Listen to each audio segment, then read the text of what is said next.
What's on top of your worry list as a central banker?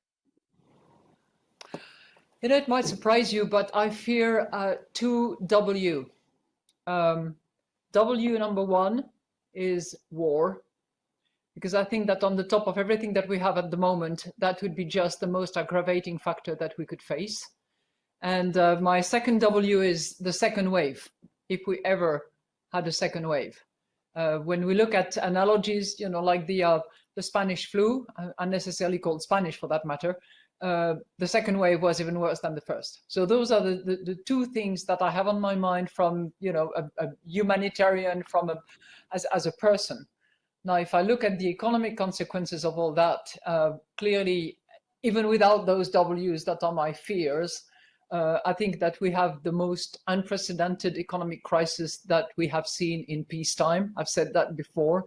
And the damage that it is inflicting on our economies around the world, that Kristalina knows better than I do at this point in time, is really causing damages to potential output, to families, to jobs, to the capacity to bounce back. And we simply have no real good sense of how badly economies are affected. We're all proceeding on the basis of scenarios because we simply don't know. And it's all going to be a factor of how we get out of those lockdown measures, at which pace, at which sequence.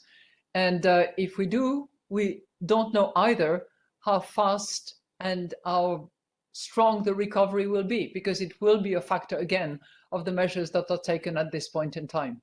So that's really the situation that we have. And in the face of that, we have to take all possible measures and policies to help with maintaining the situation, sustaining it for as long as necessary to weather this horrible shock, and help families, firms, and governments bounce back and move into a recovery phase.